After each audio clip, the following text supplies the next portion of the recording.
Voilà, c'est parti. Amis téléspectateurs, on a passé bino beauté.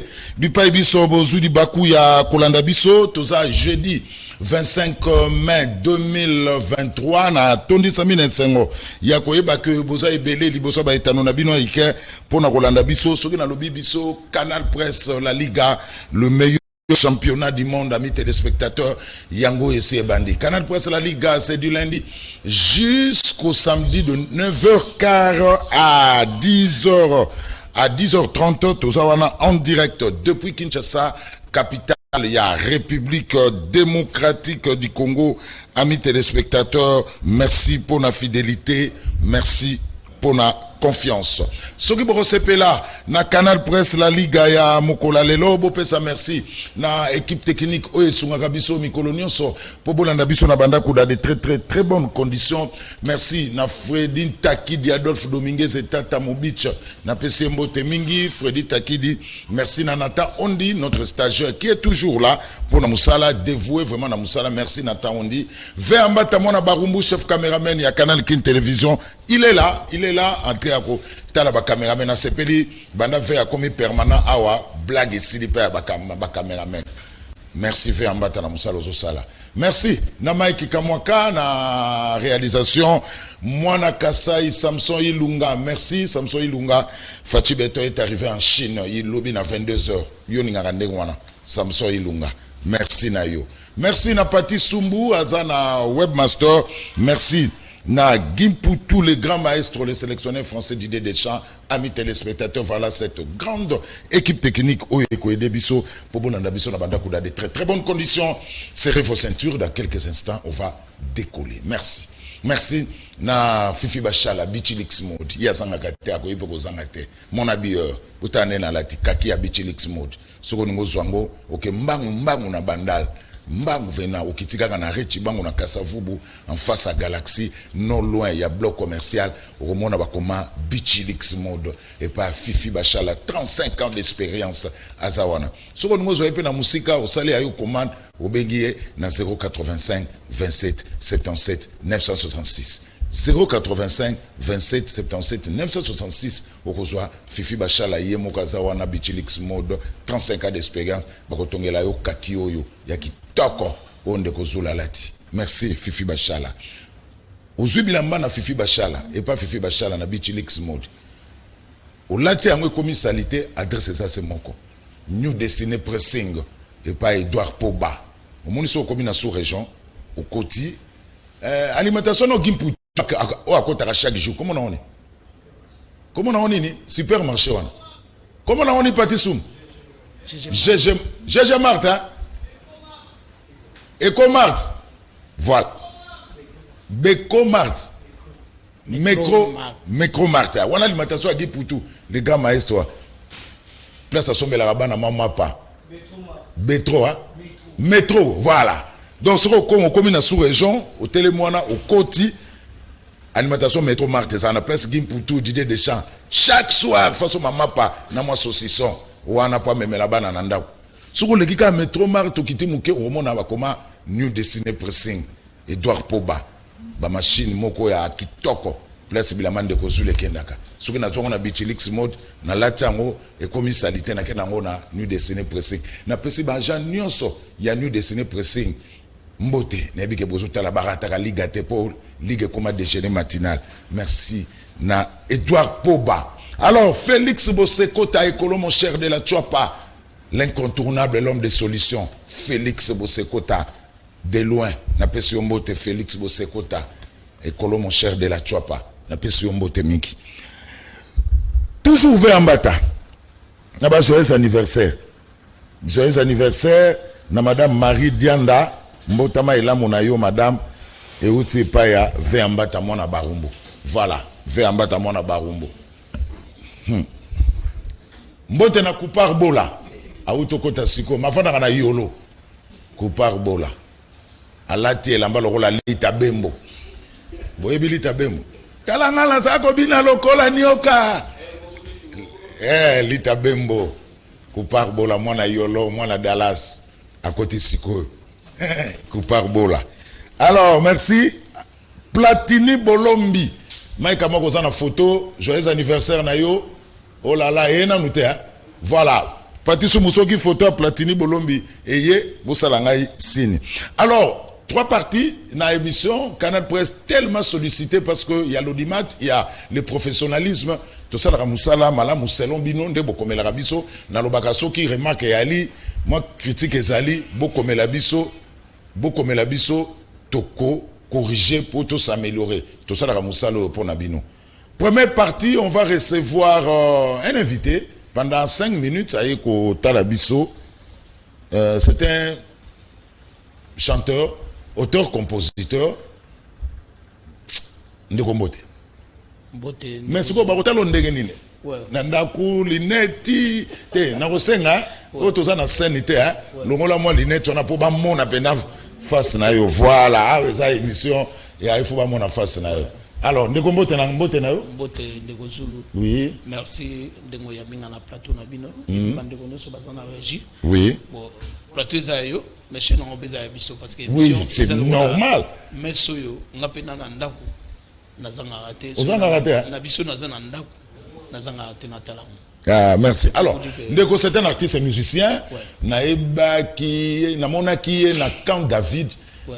Et puis il y a DG, Martin Lukusa, les grands aigles, les grands visionnaires, Martin Lukusa, Moningaya,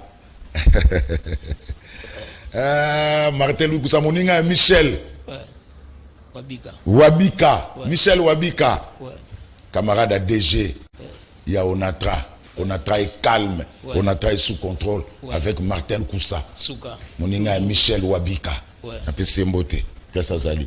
Alors, na moneke kuna azo sala ozo interpréter banzemu kitoko. Ouais. Alors, message ni na ngo otala biso na ton. Ouais, en tout cas message ezali que le lieu zali sortie officielle ya générique na biso tout ça parce que pendant même ndoto beta rabongo on se dit attaque au producteur azate mais le goza musala na biso tukuki komiteka bato bayeba pe de quoi nous sommes capables.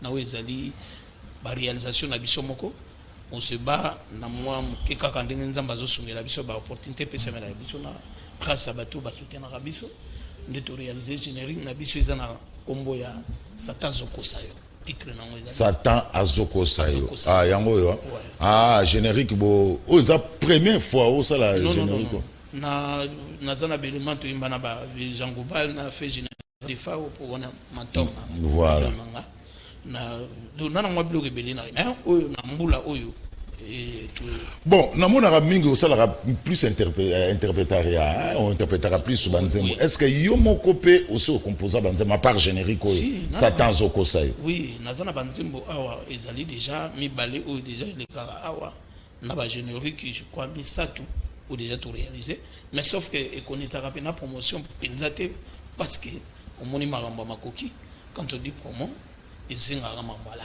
Donc, tout ce monde a tout ébi que tout le monde tant que toi mi balle à toi quoi, faut le voir au téléman.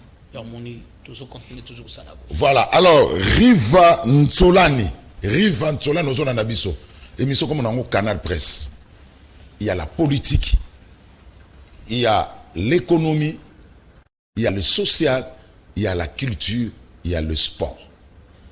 Donc Canal Presse englobe tout. Ce n'est pas seulement une émission politique. Un de konanga Riva Ntsolani.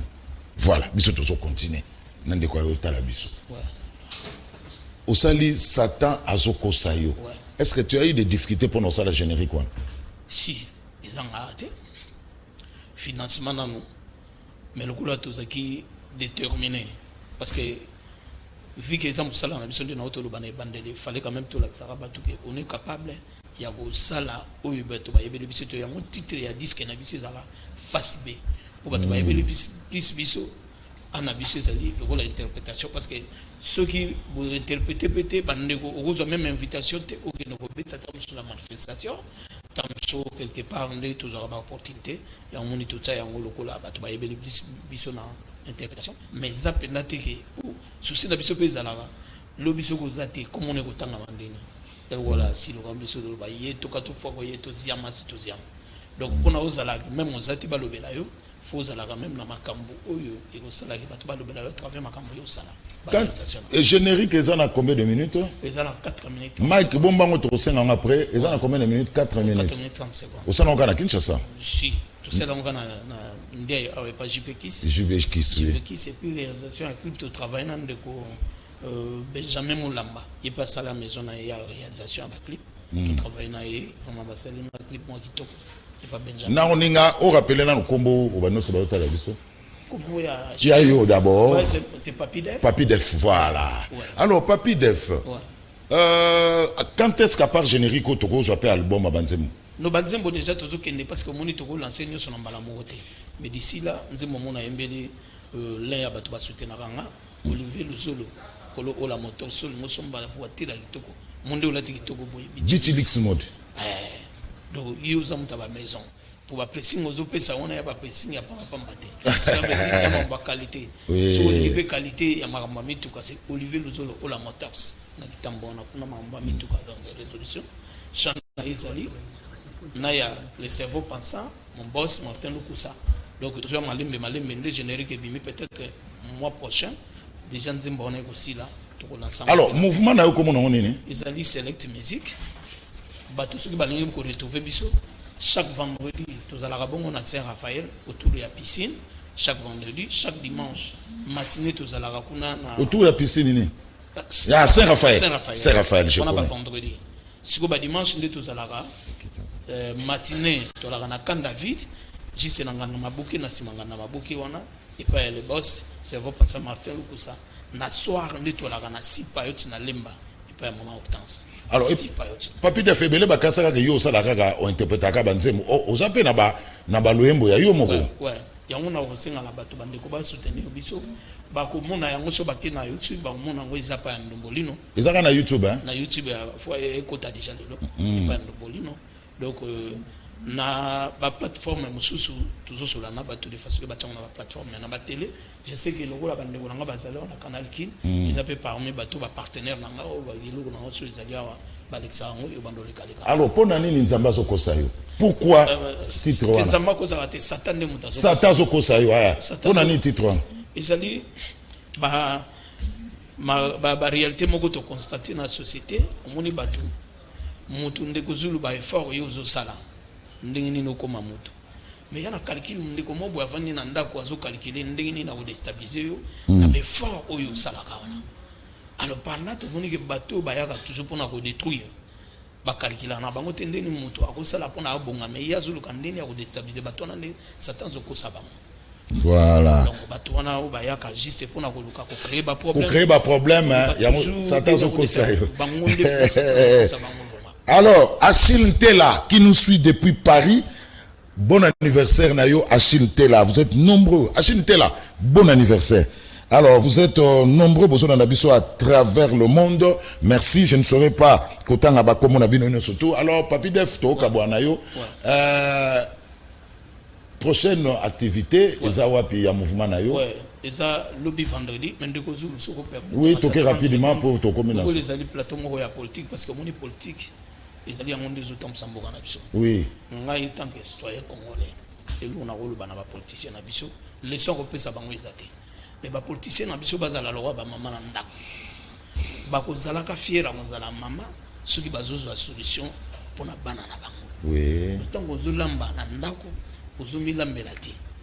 Ko zolamba pour na au servir ba oyoyo bazo compter na yo. Isa lokola bango pe to kutana ba odoma yele na bango. Congo ya bato bazama yele koleka izate, Congo ya bato bazama moins intelligent izate, Congo ya bato mabome izate meza Congo moko englobe bato wana nyonso. Bango tant que beliti ya mboka. Bazalake, bazo solution, mboka na biso etambola bien. Tout vivra bien na mboka na biso. Merci. Non ba se servera parce que zelo kwa mama, ozolia ka yo moko oza bokoto, bana bazo konda, ozala fiera, ozala mama te. Bango baluka solution. On a bonne marche en mboka na biso tant que ba politicien mboka. Message biso to pesa bango ya mwana. Merci. Activité le vendredi na Saint-Raph, dimanche quand David na Sipayot. Voilà. Alors, Papi Def nazo libéré yo, mais ngana ninga soko zo interpréter banzema des fois. Ouais. Amour scolaire, amour yabana. Nani ata 2 minutes, ata 2 secondes. Tangana mikanda, chérie, je t'adore. la tapete à Alliance. Voilà. Alors, amis téléspectateurs, il est là. Il s'appelle Papi Def, Autobimisa. Single Naye, il y a générique Satan Azoko Sayo qui est déjà disponible. Wapi? Wapi, tu es un dombolino. Mais la chaîne à télé, déjà, tu vas voir, on a regardé tous les bundapé. Ici, là, tu vas voir, vraiment, na YouTube, tu as une chaîne dombolino. Le reste, c'est de communiquer dans la télé, dans la émission de dimanche. Ah ouais, dans la communiquer dans la plateforme. Voilà, alors, on a bandeli, nous avons Canal Presse. On parle politique, on parle religion, on parle sport, on parle culture et on parle économie. Canal Presse Yangwana. Alors, merci Papi Def. Merci. Mike Amwaka, 1 minute, Satan Azakoko Sayo. Voilà, on dit qu'on ne peut pas diffuser parce que nous sommes en direct et sur Analogie, sur TNT et sur YouTube. Papi Def, Tokutan. Merci. Merci Ndeko Zulu. Merci na bandeko nyoso na régie basungi biso. Na bandeko na ndako na pesi bango mbote. Merci Papi Def. Okobi massi ma caméra parce que nous sommes en direct. Merci. Alors, on continue. Deuxième partie. Il y a émission, mais avant, on a une deuxième partie. Mike Amwaka, aux ana photo Platini. Voilà. Joyeux anniversaire na Platini Bolombi. Platini Bolombi Yoana. Joyeux anniversaire na yo. Nzama bagise liumbula moko na bambula oyo ozana yango pe nzambe abatela yo okende liboso. Deuxième partie, on reçoit John Efambe. John Efambe Azabongo, président. Il va déjà prendre place, hein, John Efambe, il est là, voilà. Azabongo, président interfédéral, fédéral, il y a Lukunga 1. Voilà, il y a Lukunga 1, il y a MLC pour sa première participation dans la émission, il y a Lelo, John Efambe. Voilà, est-ce qu'on peut la voir en direct au gros plan? Mike Kamwaka, MLC, voilà. Bana Lukunga, au Bazana MLC. Président Nabino Yeyo, il s'appelle John Efambe, Azanabiso Awa, président, il y a MLC Lukunga 1. Mbotendeko. Zulu. Voilà. Oza, président fédéral MLC Lukunga 1. Nabeti de Bakouté? Non, Betty Bakouté. John Efambe. Première question, la fédération Lukunga 1 est structurée ndengeni. Il y a MLC. Merci Mingi. Namotuna Nayo, Fédération à Lukunga 1 est allée structurer Malam Ebandi Nangai, président fédéral, et Nazali na 3 adjoints, Oyo Bazali ko secondé na ba fonction Nangai, et Nazali na ba secrétaire exécutif, Oyo Bazali ko Kamba, c'est-à-dire que Yaliboso Azali, puis Ami Balé Bazali ko Kamba. Fédération au quotidien, P. Nazali Naba secrétaire fédéraux, Nakatia Fédération Nangai. Donc, structure architecture, il y a Fédération Nangai, Ezali Lolengewana, P. Nabatoyo, Tozai Kosa Nabaron Mosala, Nandenge, président Jean-Pierre Bemba Gombo, a Pessibiso confiance. Il y a l'attente entre John Efambena, Baoyo, Balandio, il y a la cohésion, Boyo Kaneza Makasi, na MLC Lukunga 1, sous votre coordination, bien sûr. Exactement, Boyo Kanezali Makasi, parce que Tozai Kosa Mosala, Bissonyon, dans le cadre de unicité, il y a action, il y a fédération à Bisson. Voilà, alors, Ozana Katuana, Kitambo, Gombe. Exactement, Kitambo, Gombe, Lingwala, Kinshasa. Dans 5 communes administratives à gérer, Yango wana des éco-régorgés, Fédération Lukunga. Mais John Efambe na mukumba monene. Oh, mimi vraiment na mutuna. Oui, exactement. Mais nzamba ko pesa biso makasi, tozai ko koka ko mema mukumba ngo pe ko koma na esika tolingo kenda. Alors, Lukunga eza lokola babenga gango championnat ya munene. Hein, surtout on a des football, les autres championnat d'Italie, il y a Angleterre, et il y a beaucoup de candidats, de gros poissons, il y a des partis politiques, Lukunga. Alors, Lukunga 1, sous votre direction, ils ont se préparé pour affronter les candidats, on a des partis dans l'élection 2020. Très bien, pour la petite histoire, vous voyez que MLC, Banda, cycle Nuance, il y a l'élection Banda, en tout cas, ils ont toujours na député, na Katia Lukunga. Donc, Wanezali, histoire ya Kolaksayote, pe na ba téléspectateurs te, boyebi ke ba militant ya mouvement libération du Congo, na kati ya circonscription à Lukunga, ba pesaka toujours parti ba élu. Tokotala na histoire depuis 2006, uta na 2018 MLC ezanga siège dans Lukunga te. Donc ni koloba était que ba militants et militantes na biso bazali attachés na lingomba na biso pe soki ma area maponomi koki bazangi sakakotia likasa te na urne pour MLC za na représentant na ye na kati ya circonscription Lukunga 1. Donc boye bate que pour na likamotali maponomi na Lukunga 1 ba militant nyonso ya mouvement libération du Congo et pas nyonso Monga Fula Gombe Kinshasa Kitambo Barumbu na pesi bino mbote mingi pe na confiance au bosala toujours lingomba na bino MLC.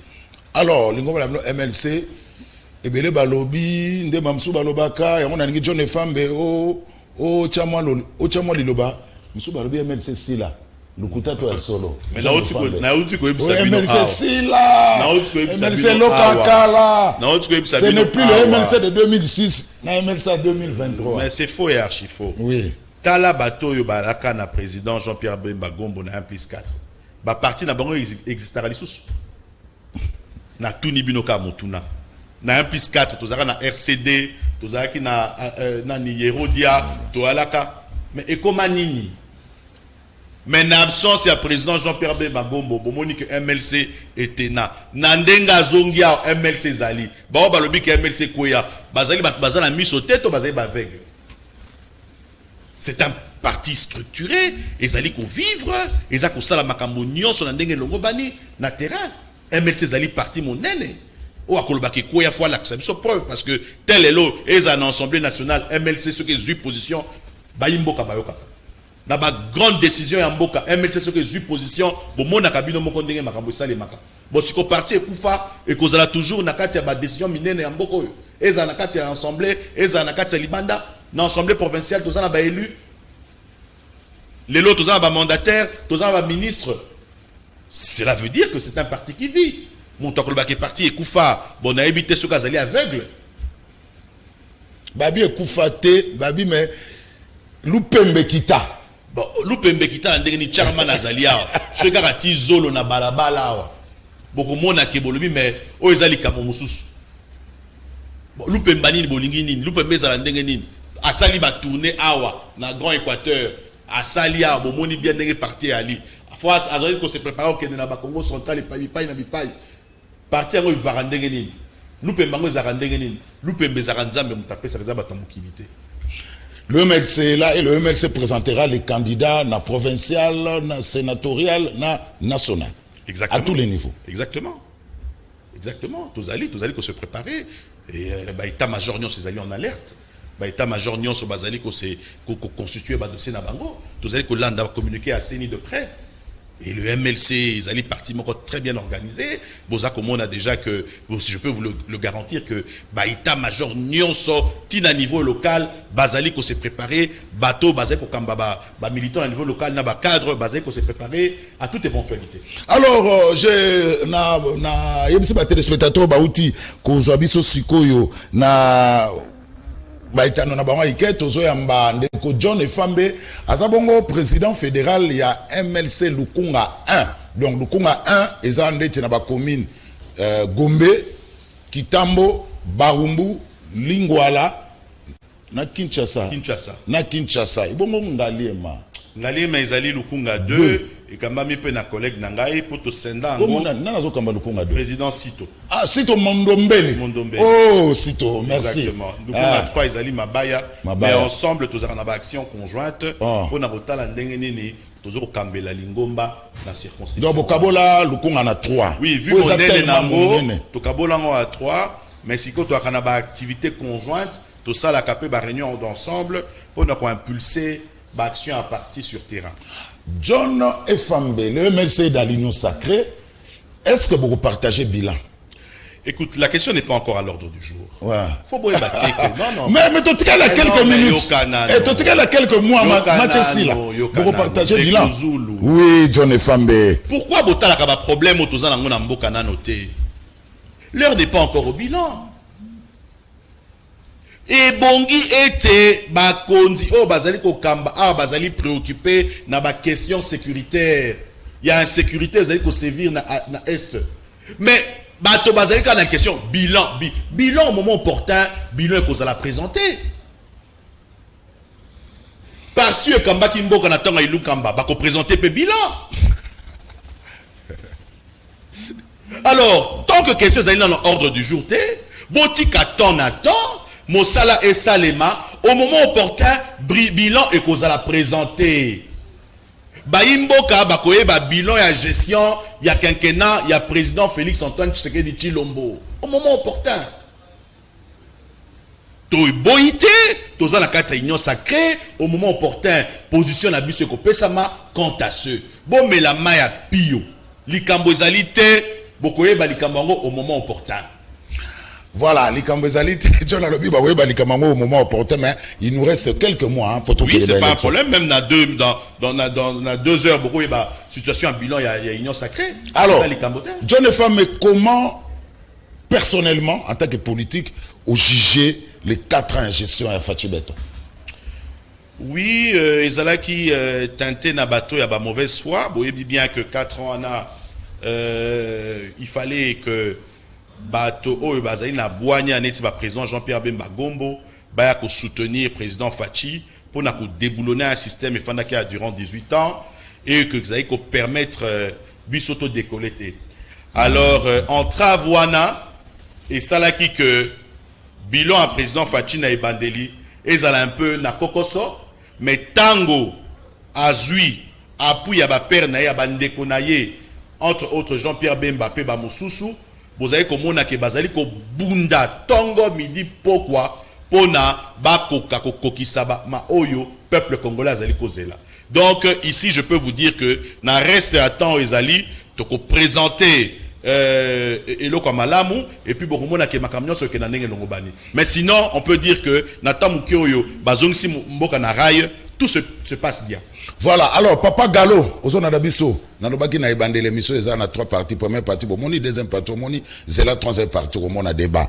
Alors ndekomoka bina tuna yo etana etos alobi tuna na John Efambe pona nini MLC ezalaka kaka na Congo pe kaka na des provinces Kinshasa na Grand Équateur mais na libanda ya mboka ezalaka te lokuta ndeko na ngai MLC ezali partout yaka kozwa information ceux qui na siège na ba fédération na biso tozali représenter bipa immense ezala na Bagoma ezala na Kananga ezala na Mbujimai ezala na awa na Bandundu MLC ezali le beau ezali l'information te mais MLC ezali partout et c'est parmi première partie, ceux qui sur les 5 premières parties, où ils allaient bien implanter na Kinshasa, Libanda, na ba province, pe Libanda Mboka.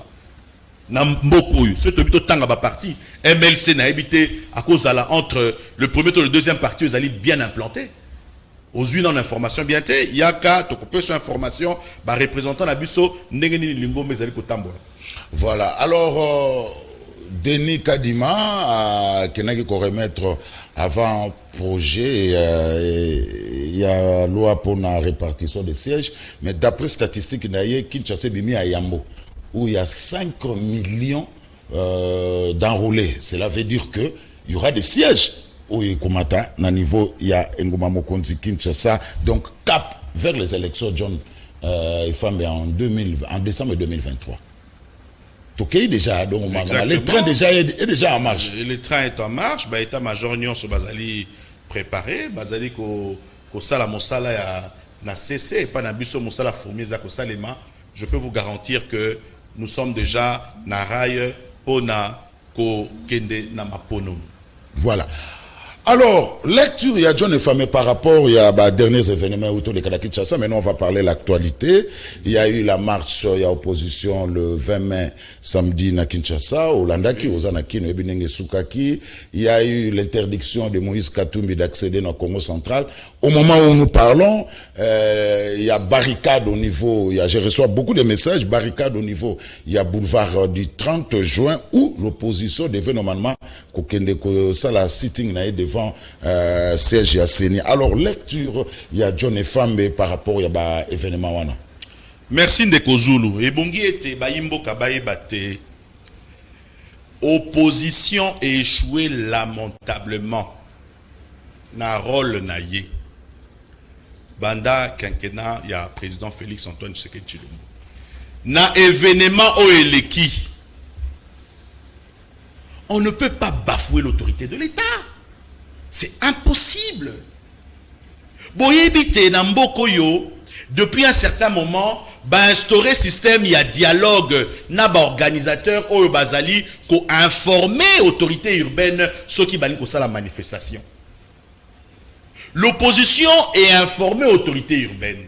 Ba convier bango na séance de travail. Ba ye ko solo la matali, organisation et en marche. Ba yokani na ba itinéraire, il faut opposition, et ça la nini, respecter. Sachant que population peut répondre massivement na marche na bango, bazu plan B na bango, ba bimisi yango le jour J pour ba dérouter itinéraire. Tangu ba dérouter itinéraire, ba kei na provocation, botala ba image oyo Martin Fayulu azo senga minorité ba militant bazalaki na bango, ba bamba ba policier mabanga. Ya solo. Mais bon, tu as la image. Bonjour, ma banga, bon, banga, ma policier, wana. Tout en sachant que ma policier va répliquer pour l'autodéfense, pour baser élément à langage à koleka lango na TV. Échec total. Tolobate. Bako bafou autorité à l'état boité. Mboke kama makanami peko. Bako tambola sur la constitution te. Soko mokete.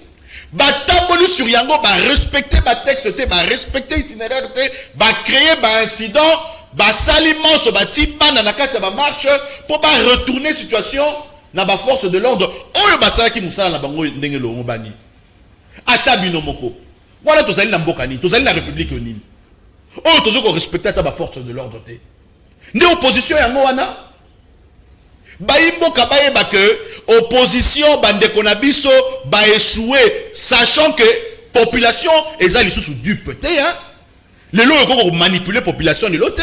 Obi sa population li banda bêtement pour la ba intérêt na bino. Ah non. Population s'est réveillée et boyi ko répondre à l'appel na bango. Ba zui plan B bati na mesa. Plan B ba inciter ba policier na ko senga bo bamba ro mabanga. Mais à un moment donné, les policiers se défendent qui?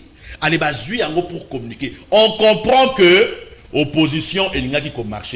Et ça y est, buzz. C'est ça. Et ça, c'est et ça y est, buzz. Ce qui bateau et qui pense que la population est exprimée. Desiderata na bango, ceux qui habilitent na bango, bakoga qui va respecter l'itinéraire, tonga qui tomo na bango, on est tomo na président Jean-Pierre Bemba, en tambola kawa, na population. Yemoko. Na simanae, bato et tout le coup na bato. Tu respectes l'itinéraire, tu kei, mais oh, Zakini. Mais on a condamné, c'est la violence. John et Fambe. Mais dans le bina, que violence, c'est quoi ou t'as tant nous avons un leader. Azotinda bato, balokota mabanga, bamba ba policier. Dites-moi un peu. Dites-moi bamba bango bolanda bango. Est-ce que c'est normal? À un moment donné, faut y tout ça quand même dans la République. Quand même faut respecter l'autorité. Alors, où est la démocratie dans tout ça? On interdit à Moïse Katumbi d'accéder na Congo central, pas ça là, activité na kangié nanzela, place comment au revoir à Kinshasa, kangié nanzela. Alors, John et Fambe, la démocratie est en danger ou on veut museler l'opposition? Non, la démocratie n'est pas en danger. L'opposition est libre de mener des actions sur terrain parce que ils ont la constitution, ils ont conféré bango. Mais il y a des préalables, il y a qu'on remplir. Dans lundi gouverneur de Congo central, na condamné Kiango, mais dans lundi d'une part, à l'obéité, tala na senga ki bango ba remplir ba condition boui, ba remplir te. Na zui balamoko responsabilité na ngai, na qualité ya autorité. Mais dites-moi, tant que Monica Pessi, pour Nangaï, n'a pas condamné, on a fallu bâtir parce que il y a ça l'échec. Congo central, n'a pas Katoumi na Congo central.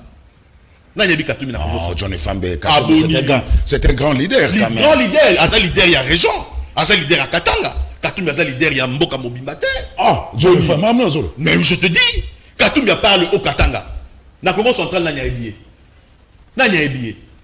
Mais ce qui m'a dit, il fallait que ya kota. Non, il y a des conditions à remplir.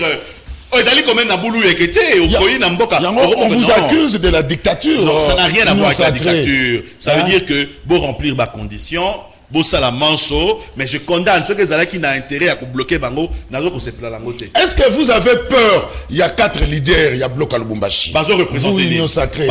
C'est Sanga Failum, Matata et Katumbi. Est-ce que Bozo Ces leaders représentent quoi? Ba leader wala bazo représenter ni. Rassembler tous ces leaders rassemblés, bazo représenter ni face à Bemba, Tshisekedi, Kamere et compagnie, face bazo représenter ni. Soko lumwe kaka okepa na ngana bokatola. Nani yabi Matata. Soko lunga okepa na ngaya na bokatola. Nani yabi Katumbi.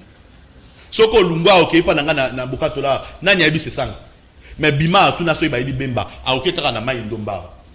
Oche drapeau MLC, okomone tuluka batmaye. Eh, parti à Bemba. Bazan ancrage ni.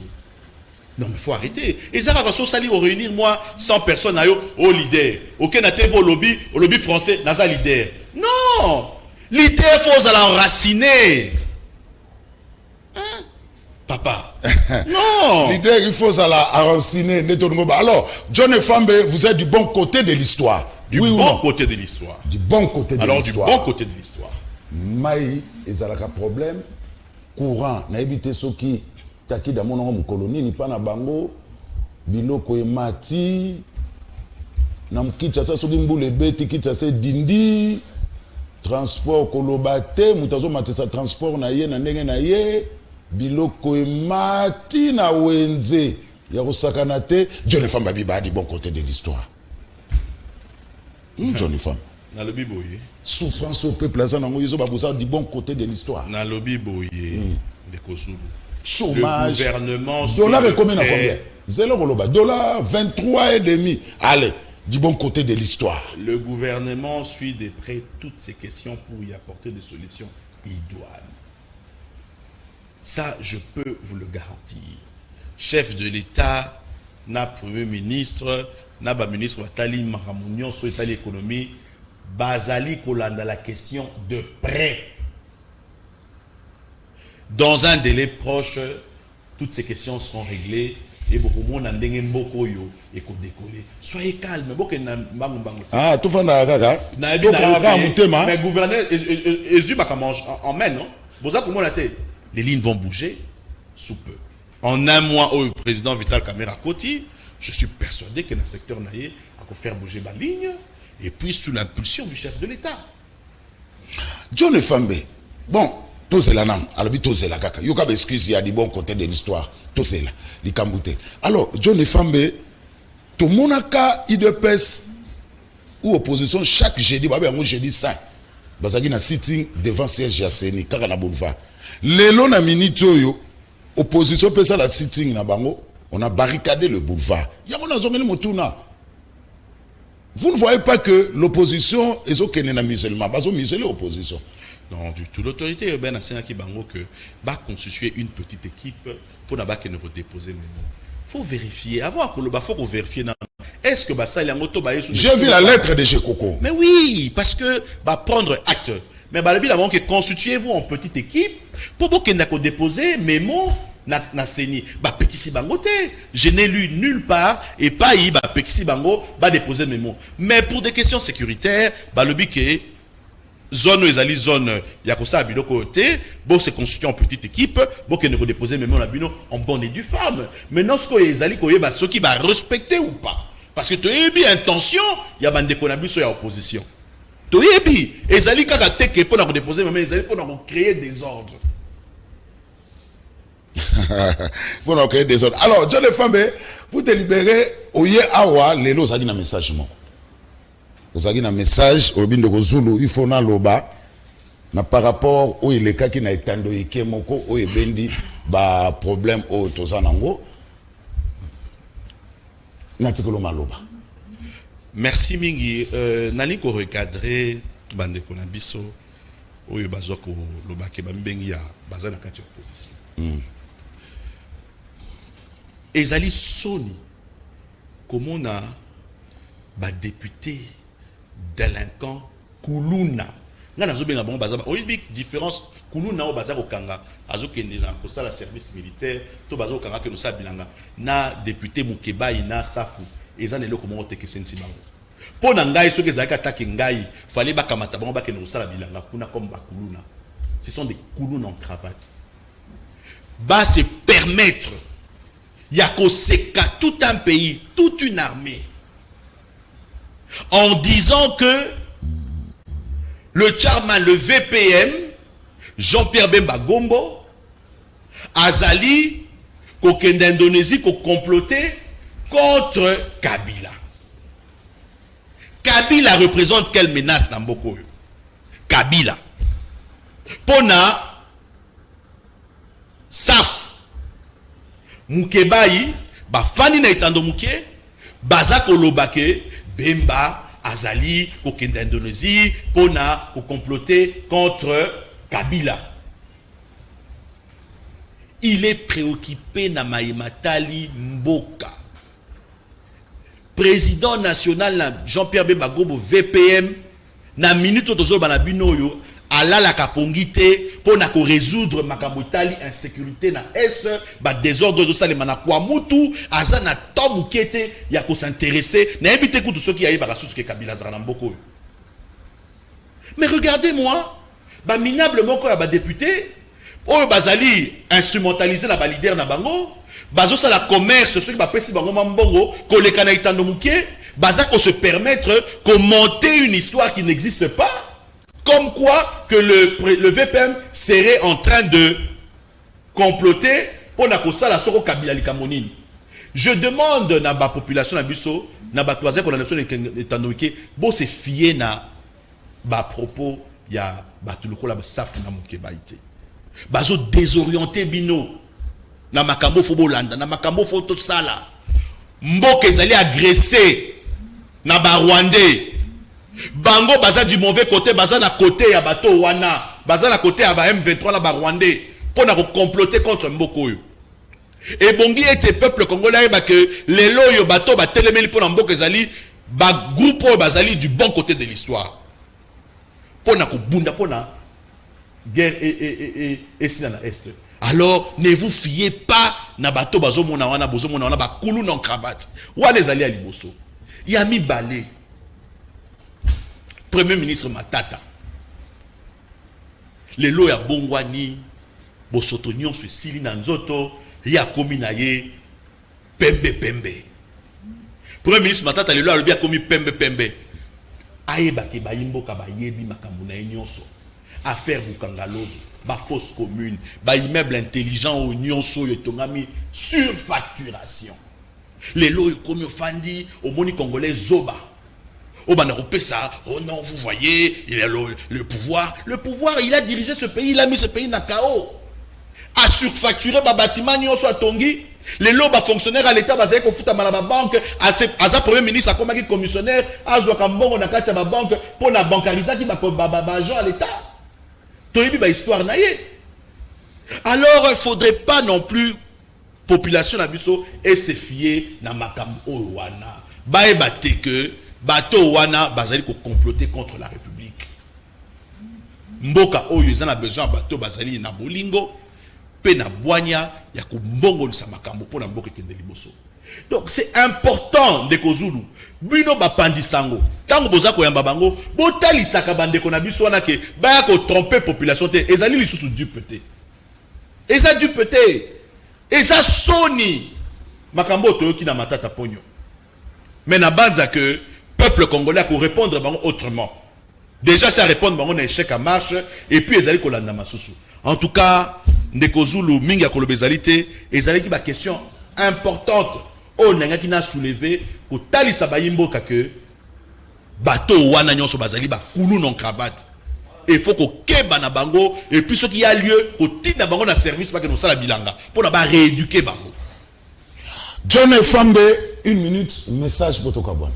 Merci mingi de kozulu naza ko senga na ba na nyonso kitambo ya kanluka tozali ko préparer mililo minene ya installation ba chef de rue na biso moi na nyonso afani na kanluka azangi sa soko mokete na kozala na matinée le 24 joie oyo tozali kosala ezali important mingi mwana kan luka kitambo boya na matinée politique wana ekozala milulu minene makasi na tondio botondi. Voilà, tout le plaisir était pour moi Yakoyamba John Efambe pour sa première participation dans le meilleur championnat du monde, la Liga Canal Presse. Azabongo, président fédéral MLC Lukunga 1. John Efambe, Yewana Bana Lukunga, Bomouni, Yewana Keba. Botika Karana en direct. Bossambouillete, John Efambe Yewana. Bossambouillete. Wa Sambouillé à Italie. Wa Sambouillé na décembre Italie. Pour Nayokia. Merci Laetitia Loufeso. Atindelinga la répartition des sièges connus. Kinshasa, 56 députés nationaux. Touti na 55, Babakisi Moko est commis 56. Donc la bataille sera rude à Kinshasa. Merci John Efambe. Chaque fois, vous avez un message. Merci John Efambe. Alors merci à vous. On continue. Merci Mike Kamwaka. Joyeux anniversaire na Platini Bolombi. Vous avez la photo. Mike Kamwaka. Merci beaucoup Platini Bolombi. Joyeux anniversaire Nayo. Et si vous Rolanda Bisso, est-ce que Mike a une photo à Platini Bolombi, s'il te plaît? Si tu n'en as pas, en tous les cas. Alors, merci, amis téléspectateurs. Alors, il y a Tweet Moko Witiko Kweawa, il y a Denis Mukwege, Narotanango, Tweet à Denis Mukwege, nous disons non aux atteintes à la liberté de presse et d'expression visant les journalistes. Notre solidarité envers le journaliste Yves Bouya, harcelé par la police après la marche de l'opposition du 20 mai à Kinshasa. Vers 23h, on ne sait pas. Bon, on ne sait pas. Mais Denis Mukwege Outi ko tweeté, nous disons non aux atteintes à la liberté de presse et d'expression visant les journalistes, notre solidarité envers le journaliste Yves Bouya, harcelé par la police après la marche de l'opposition du 20 mai à Kinshasa. Voilà, du 20 mai à Kinshasa. Merci. Alors, débat, ils sont là. Anniversaire est là. Voilà. Topema, na élément, Ados Ndombasi, élu. Il y a Funa. Pour la compte, il y a opposition, il y a à côté qui question orale avec débat pour et pas avec PM et à défense na Maïmaleka qui na niveau à Kinshasa na marche le 20 mai. Voilà le rôle d'un député. Maïka Mwaka Ados Ndombasi. Dans les soucis et de savoir qui sont les responsables des milices équipées des machettes qui ont été déployées avec la police dans la rue pour réprimer la marche du 20 mai dernier et mettre fin au comportement malveillant des gestionnaires des entreprises publiques qui, suite au dictat des politiques, sont devenus des vaches laitières de ces derniers. Le député national Ados Ndombasi, Eli de la Funa, est allé déposer une question orale avec débat adressée au VPM de l'Intérieur suite à la répression dont a été victime plusieurs militants de l'opposition et la proposition de loi modifiant et complétant quelques dispositions de la loi numéro 08/009 du 7 juillet 2008 portant dispositions générales applicables aux établissements publics ce mercredi 24 mai au niveau des services courriers de l'Assemblée nationale. L'élu de la Funa Ados Ndombasi fustige le comportement barbare des éléments de la police qui se sont donnés aux bavures policières à outrance le 20 mai dernier. À l'en croire, le VPM de l'Intérieur doit venir s'expliquer sur ces bavures policières et du fait que le gouverneur ait autorisé les activités politiques des deux camps différents le même jour. Nous voulons savoir quelle est la quintessence de la formation de nos policiers en République démocratique du Congo. Quel est l'équipement accordé à la police congolaise? Nous avons vu pendant la marche des policiers circuler avec des machettes, des policiers circuler avec des chevrons 4 carrés, tabassant les militants. Et donc, nous demandons à ce que le ministre vienne répondre de tous ces actes. Mais nous avons aussi constaté que le parti au pouvoir aujourd'hui est en train d'entretenir une brigade, les forces du progrès, qui se sont comportés en milice avec des machettes. Ils se sont attaqués aux militants de l'opposition. Concernant la proposition de loi modifiant et complétant quelques dispositions de la loi portant dispositions générales applicables aux établissements publics, Ados Nombassi exige la dépolitisation des entreprises publiques de la RDC pour que celles-ci soient au service de la population. Nous avons constaté plusieurs abus dans le chef des personnes qui gèrent aujourd'hui les établissements publics en République démocratique du Congo. Par cette loi, qu'est-ce que nous demandons? La dépolitisation de tous les établissements publics en République démocratique du Congo. Donc, si vous voulez gérer aujourd'hui une entreprise publique, c'est-à-dire que vous devez abandonner votre parti politique. Cela nous permettra que quand il y a abus, de transférer le directeur général ou le comité de gestion directement devant les instances judiciaires. Signalons que le député national Ados Nombassi invite l'Assemblée nationale à ne pas couvrir les ministres dans l'exercice de leurs fonctions pour que le... Voilà, honorable Ados Nombassi, élu, il y a Funa, à Kenekokota, question orale, question débat avec, question orale avec débat, na niveau à bureau Assemblée nationale, pour nous que ça fait PEM, il y a intérieur, il y a nous, tout dans l'Assemblée nationale, pour nous rappeler qu'il y a marche, il y a opposition, amis téléspectateurs, merci beaucoup, merci. Merdiv, troisième partie, c'est le débat. Le débat est là, tout ça dans Merdiv, Azana Bisso Awa, il y a nouvel élan. Merdiv Mbote Peboye, madame. Mbote Ndeko Zulu, Mbote na bakongomani onyoso bazali kolanda biso, Mbote na kulutu na ngai tozali ko partager ne plateau oyo. J'ose croire que débat tokosala ekozala républicain pe ekozala objectif. Mais la souki boete na pesi pe ba condoléances na ba famille nyonso ya ba congolais o bazali ko perdre bandeko na bona est suite ya insécurité au régime en place akoki kolonga te, mais bandeko pe bazali na ouest na situation mobondo o babetango kara depuis ba année belé. D'ailleurs biso ozali na Kwamut na ndeko Adolphe Muzito eska ba FCB biso situation ne banda déjà il y a de cela 3 ans passés. Batinda information na Kinshasa, mais Kinshasa a réagi ça te automoni légèreté déjà na incompétence.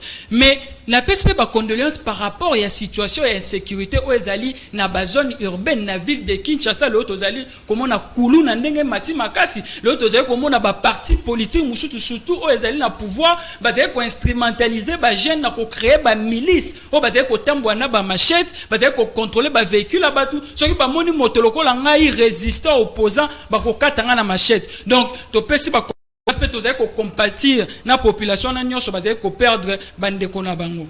Na banana yo mbala moko ndeko na ngai, quelle est la lecture? Il y a un nouvel élan par rapport à marche et puis par rapport il y a interdiction à Moïse Katumbi Kokotana. Oui, Congo central. merci Ndeko Zulu pona motuna lisusu. Déjà que nouvel élan na habité sur bomona qui mais les cas qui déjà na baitando eke nouvel élan a cela qui déclaration politique o a condamné qui ba acte ya barbarie wana à la police nationale congolaise pe ba acte ya barbarie o yo ba militant ya UDPS ba sali à travers milice na ba benga force du progrès. Et au monde nouvel élan a condamné, mais à ceux qui n'ont pas condamné, a exigé une enquête indépendante. Enquête sur que tu relever ma responsabilité. Il y a ma responsabilité à l'autorité. Au basal niveau, il y a la police, mais responsabilité à l'autorité au basali civil, parce que vous devez savoir que administrativement parlant, police a obéi à un pouvoir civil. Et donc, police a ça la acte de barbarie. A ça la répression à Makasibo. Il faut pouvoir civil au épée ça bon mitindo ba normalement ba répondre aussi devant population mais aussi devant justice. En autre senga qui enquête moko indépendante. Wana ezali nouvel élan. Mais Nangai, parce que nous avons des bandits, il faut tous à l'objectif. Nous avons reçu une enquête à l'indépendance pour la répression policière. Mais enquête à l'indépendance pour les leaders politiques. Et ça n'a qu'à y a majorité au pouvoir, et ça n'a qu'à y a opposition. Bah, on y a sur la salité. police na biso ezala instrumentalisé mais ba ope basali que mouvement wana est comme tellement sanglant bas s'attaquer na la police bas ça en sorte que ba perdre ba vie na bango. Il faut normalement enquête indépendante et ça la Mandeko Zulu parce que nous au sein du nouvel Lotobi politique faut tout ça autrement politique est sous kaka na ba revendication bien sûr.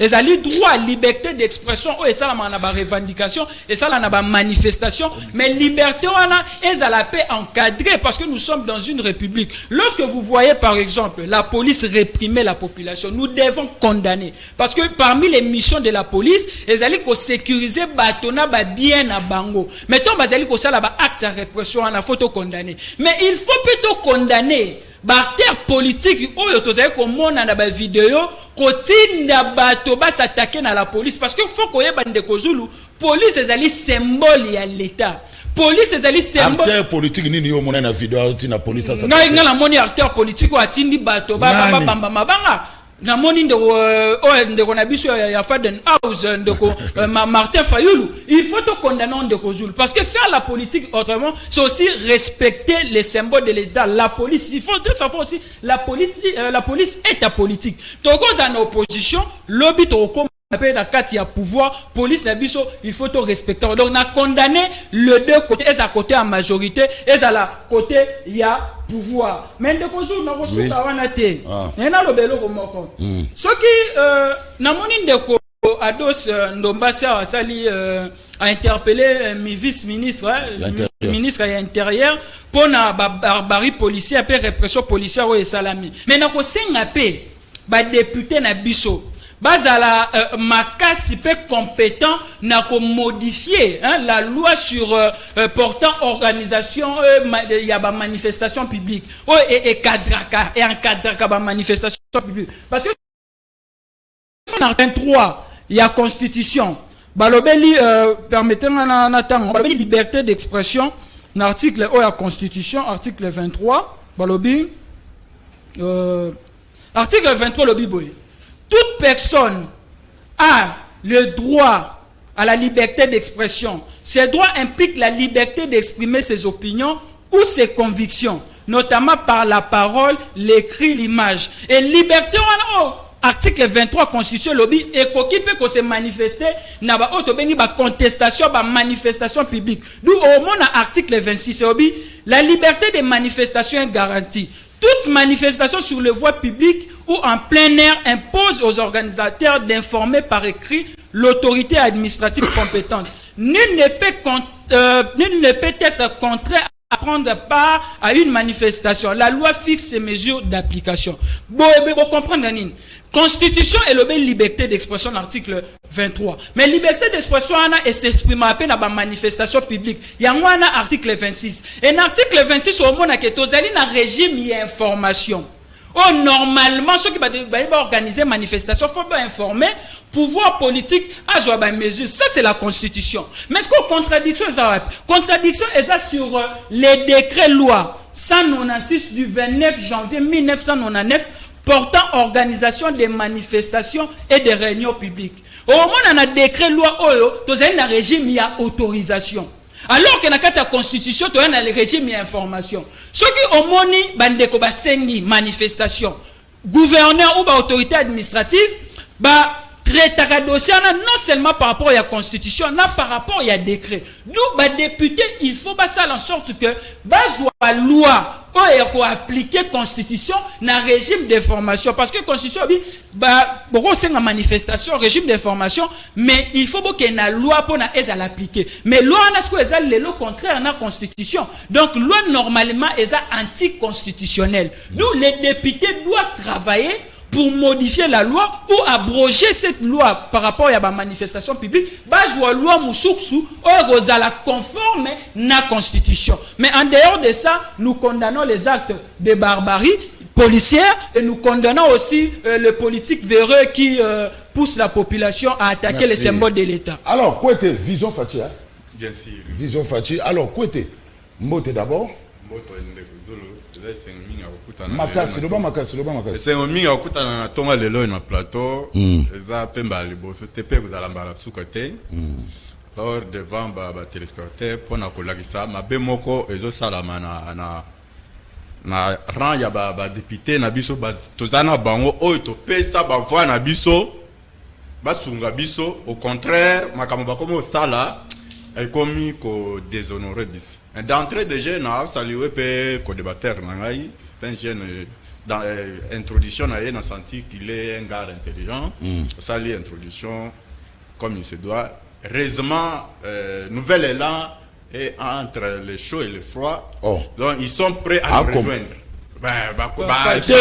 Comment rejoindre biso dans peu de temps, oui. Bandela oui, dans peu de temps, nouvel élan sera du bon côté de l'histoire. Ça, je l'affirme. En tout cas, dans ce pays, et puis un gars intelligent comme ça, il faut rejoindre du bon côté de l'histoire. Alors, Kouete, non, la question maintenant, Bobo Moïse Kota na Congo central, représailles à marche le 20 mai. L'opposition n'a pas respecté l'itinéraire. Est-ce qu'il y a une nouvelle dictature qui s'installe dans la République démocratique du Congo, Kouete? Merci beaucoup, Ndeko Zulu. En tout cas, ceux qui n'ont pas je suis obligé à répondre. Mais ceux qui n'ont pas moko na mutuna na yo sans que na meka ko dénoncer ma kambo ba député wana ba salité.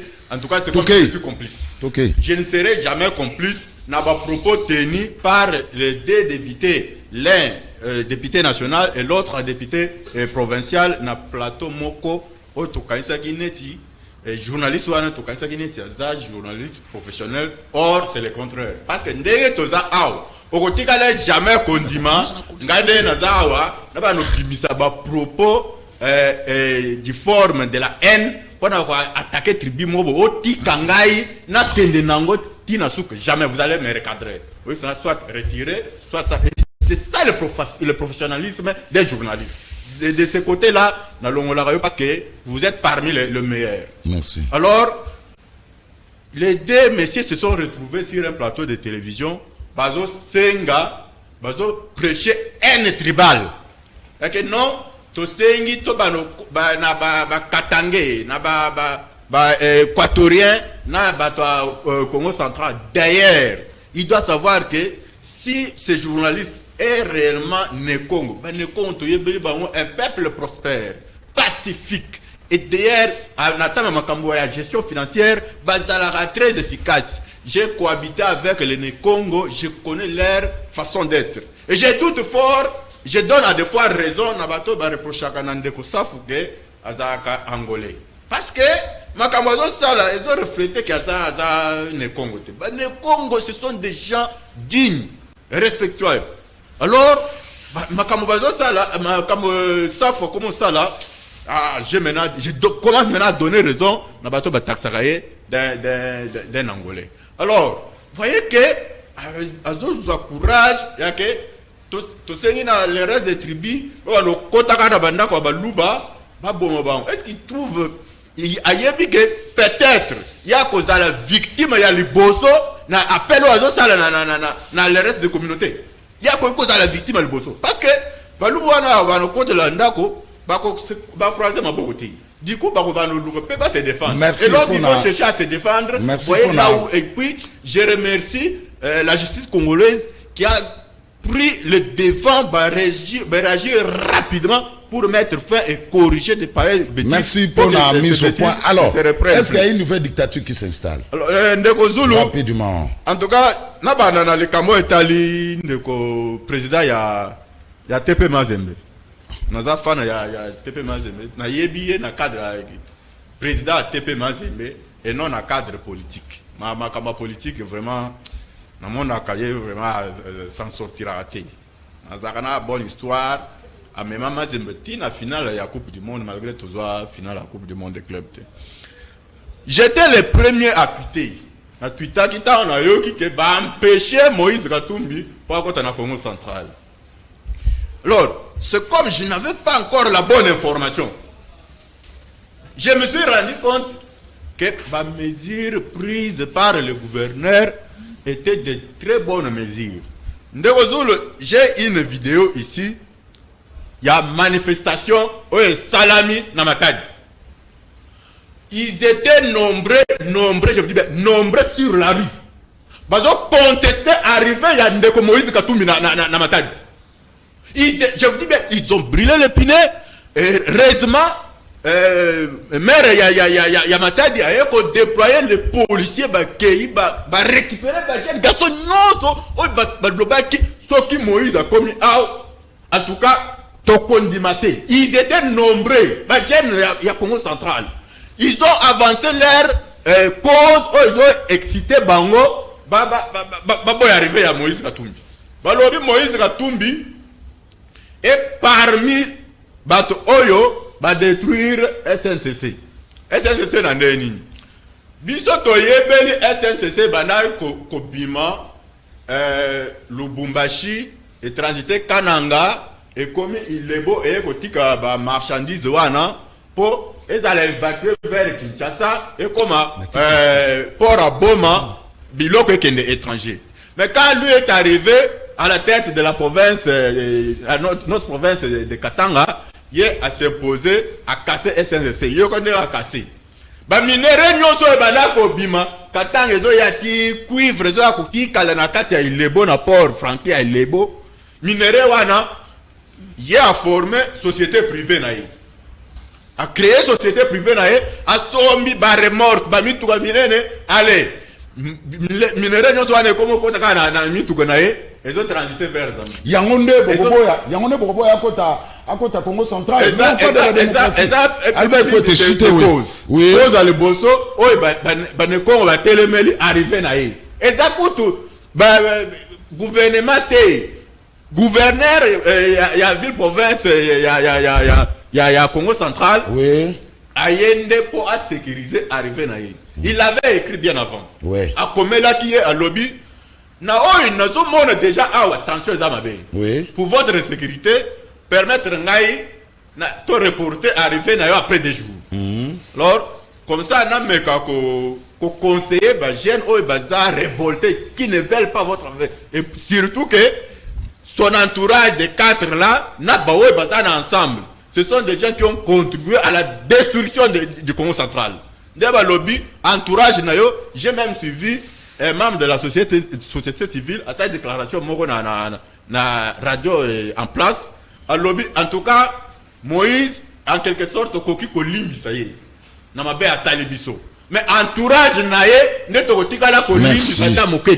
alors, le gouvernement provincial était très souple. Pour empêcher comme le Moïse, raison pour laquelle ils ont dit non. Donc par là, vous protéger. C'était une protection, en tout cas, vous avez mis des paroles dans ma bouche. Il y a une protection à ma case pour le Moïse. Et doit se faire. Merci, Kouete. Alors, Merdiv, maintenant parlons de ce qui se passe maintenant actuellement. Mike Kamwaka, tu as les images. Tu peux illustrer on a empêché dans l'opposition ça la sitting na bango devant siège il y a Seni voilà le boulevard du 30 juin on a empêché ça aussi c'est la démocratie tu ne vois pas que est-ce que c'est aussi la démocratie oui merci de on a aussi la toilettage oui non ça la toilettage non répondre à la question sur sitting au devant bureau ya Seni mais na yo qui opposé kulut na question par rapport à répression policière atira kolobati à répondre de route parce que ayebi makambo police à salaki ezalaki à mabe surtout police à salaki instrumentalisé par les politiques et surtout les politiques au bazin na kati ya pouvoir na otange la yo article 4 il y a la décret loi numéro il y a la loi organique numéro 11/013 du 11 août 2011 portant organisation et fonctionnement de la police nationale congolaise. Article 4 la police nationale est apolitique. Elle est au service de la nation congolaise. Déjà la manifestation ba image to monaki to monnaie police azali soit politique parce que to monnaie police a comme accompagner milice ya parti politique moi pour attaquer population pour attaquer ba militaire ya opposition on a des police azali à politique et police azali instrumentalisé par le politique et on appelle si le ngoni ya ndeko ados ndombasi na initiative azui abenga vice ministre intérieur mais au moment aussi soit ba article 8 Balobi, la police nationale ne recourt à la force qu'en cas de nécessité absolue et unique pour atteindre ses objectifs. En tout état de cause, l'usage de la force doit respecter les principes de la proportionnalité. Vous comprenez, Nini? Bah, que la police n'a rôle na protéger, à maintenir ordre, à na violence, à na usage à force. Mais force ou un usage n'a pas à la proportionnelle. Par rapport à bateau bazali en face na ye soki bateau bazali ko attaquer police bazali na mabanga police a ko beta masasi o ezali balle réalité a beta masasi na balle réalité soki bateau bazali ko attaquer police bazali na ba bidon ba galon o ba benga to benga ba bidon communément a to me la ramai police a ko kende na mesure ya makastende to monaki police a beti masasi ba balle réelle police yemora zui machette a kende ko kata batu non to yebi ba dispositif o police a jouaka ezali ko gazer a gazer batu après encadrer bango tout ça et tant to moni police a ko beta lokola mwana mukie wana ata ba obi mwana ngo azali kuluna parce que to moni ba image mais epesi bango la bi privilège te ya ko beta mwana wana ba violer ba droits humains et la déclaration universelle des droits de l'homme kalamingi te bozo ya ko non par rapport déjà Moïse Katumbo posé question wana nazong sabino l'article 30 il y a constitution et puis si liberté à circuler partout dans le territoire congolais. Donc nous avons congolais dans le Équateur, dans le Sud Kivu. So il balobi ke koya na population Congo centrale a contesté. Mais tout ça sérieux. Est-ce que population Congo centrale bon on ne soit pas côté ma pas contester koya ya leader politiquement arriver leader politiquement. Non, ils ont prétexte. Ceux qui vont moniquer population une frange il y a population ville de Matadi. Parce que contester bino bosani. Beaucoup encadrer bango, beaucoup disperser bango et beaucoup rétablir ordre parce que c'est parmi ba mission il y a l'été, c'est parmi ba mission il y a la police. Surtout à la kuta il y a kulutu na ngai. Abi manifestation c'est na Matadi. Mais ndeko Moïse Katumbo andoke Mbanzangu. Bo pesi biso image à contestation bien à manifestation pour arriver na Mbanzangu. Malgré to ya ko partager bo opinion mon côté bon na ba ndeko Moïse Katumbo parce que ndé bon bazé ko ça ma comme biso to mona ezali bien te surtout ndeko ana gérer na pouvoir na union sacrée pendant 3 ans à voter ba loi sur la CENI lelo. Rapidement. Mais ezali na ba principe ezali républicain. Au photos et objectifs. Par exemple, le principe et article 30, il y a liberté à circulation. Et donc le nouvel élan. Tout c'est correction de Bongo. Non, on m'a dit réflexion ba congolais. Les alara c'est que tous alara en deux côtés. Soit vous avez un pouvoir soit vous avez une opposition. Soit vous avez une opposition, soit vous avez un pouvoir. Non. Faut qu'on ait que opposition est ali homogène. Opposition est ali plurielle. Et d'ailleurs, on a même une opposition, c'est ali bloc. Il y a bateau basé li banda d'institution. Na kati ya bloc wana ba msuba obi basé ba résistant lokola biso to ba résistant. Msuba obi basé ba opposant républicain le Rwanda ko Moïse Katumbi. Mais biso na bango, to zena bloc ya bateau basé li banda d'institution. Soki to monique ko kende na bango wana ezali mabe to ko condamner ngote. Il faut te condamner. Botala ba débat na France, botala politique na France. Bilo no so en opposition, mais bon na opinion mon côté, bon na vision mon côté ko sa makam. Ya ngwana ne nouvelle la biso nouvelle là to bi programme. Malgré que to zena combat à résistance, tu as un combat à koluka maponami ya bien, mais tu le bipe likolo mususu. Il faut tout lober la marambu ya programme parce que tu as bunda résistance, tu as subi élection malam, mais surtout tu as un programme à malam, tu as gérer. Voilà. Alors merdi, tu on a sitting il y a opposition, ça dégénère déjà au niveau boulevard du 30 juin. Bon, si Mike Kamara Tokei.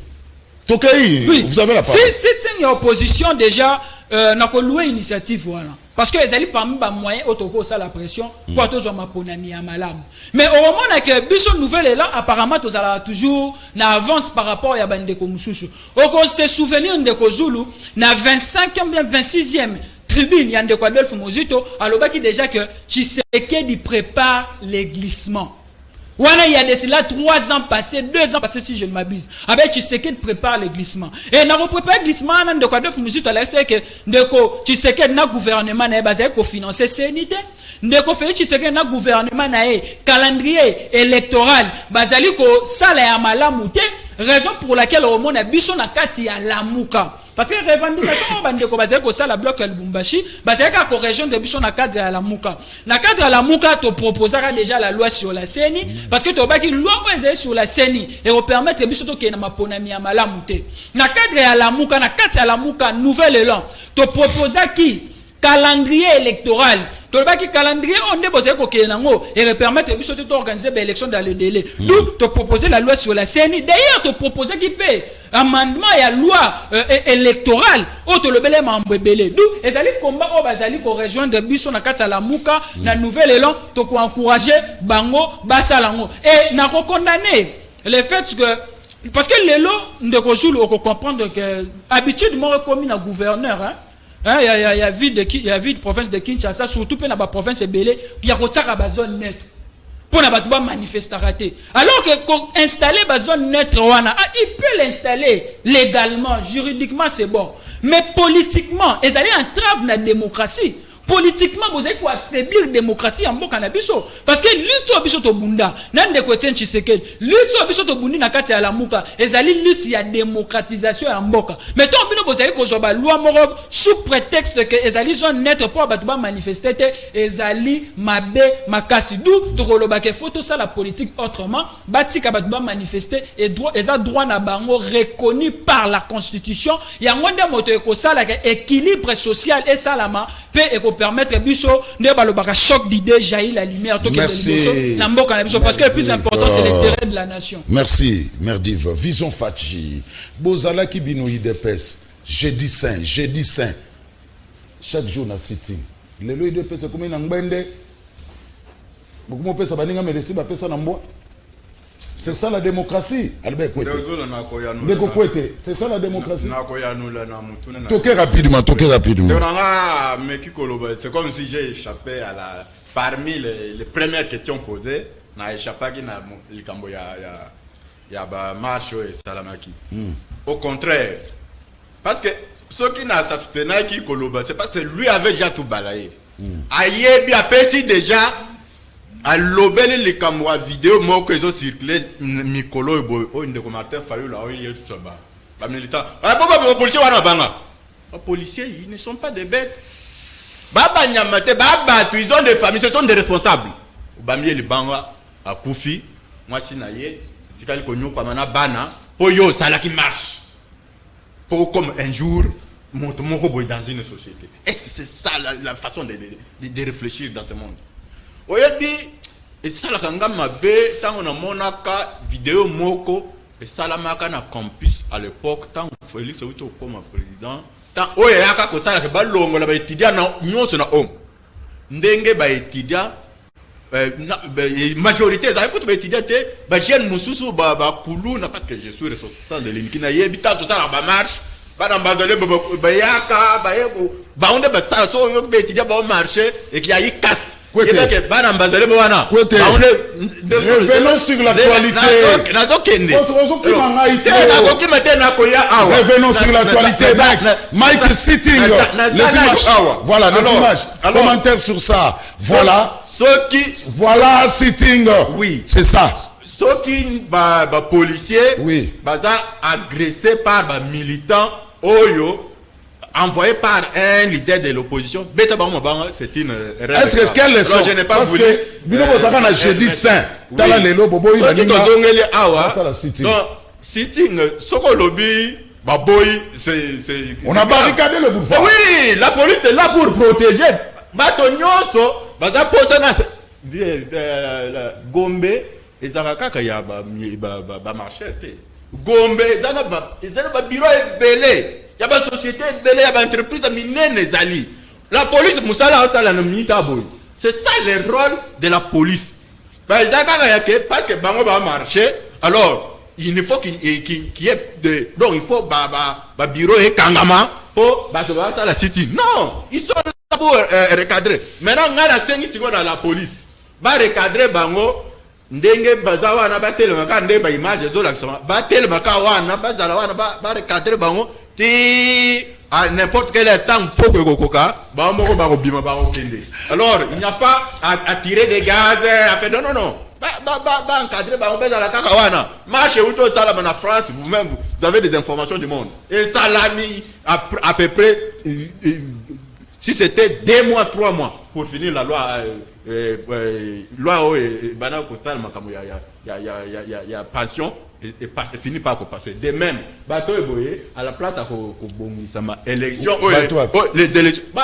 Au moni devant ba écran bazo sala ba sitting wana à la place à rebongisa ba élection qui se pointe à l'horizon bango wana ba sala ba sitting tant biso tout ça la pleine amarture et maintenant nous sommes mobilisés dans les provinces tout chaque province et ben nous sommes plein dans chaque coin. Merci. Et à ce moment-là nous préparons les élections, la victoire est certaine.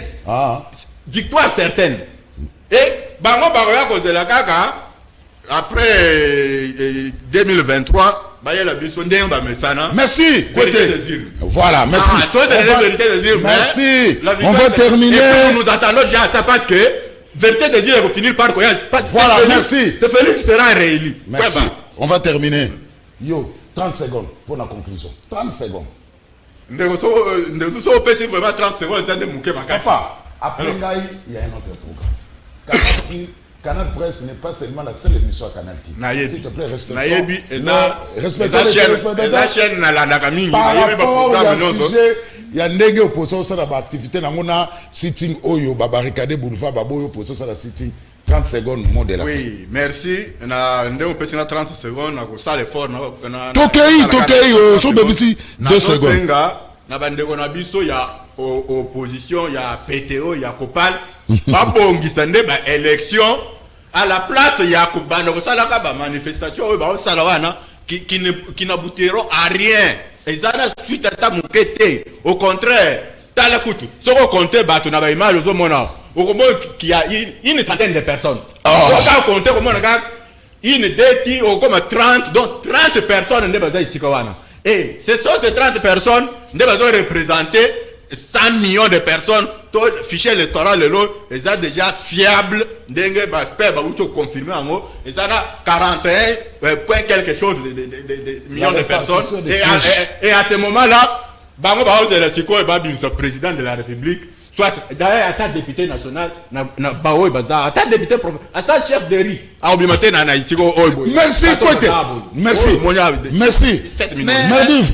de comprendre les difficultés où ils allaient pas condamner ba acte à la police parce que à l'obéli quand la police m'a condamné qu'à te ba acte à barbarie à la police à l'obéli quand la vidéo il y a des oppositions on a condamné parce que moi j'ai été objectif n'a condamné la police n'a pas si ba principe n'a pas si ba article ya mibeko et lobby mais il y a qu'on condamné parce que et puis que la police wana ils a sous les ordres ya ministre et intérieur oh ils allaient moto na bango ya UDP ça c'est moto à majorité donc ce qui les lots ba acte wana ya répression to bito tsona moto ya moto moko to tsona na moto ya ndeko Kazadi mais au moment d'appel à l'obéli par rapport à la makambo ndenga l'obéli sitting au moment que na kati na ye azali na makila wana ya dictature mais comment ko lo bakende bazali wana bazaka 30 députés kuta ko bimate chef de rire ko bimate non to ba bi sitting est une petite manifestation beaucoup ça même 5 personnes mais le plus important na kati ya démocratie ezalaka que faut boyoka ba opinion ya batona batu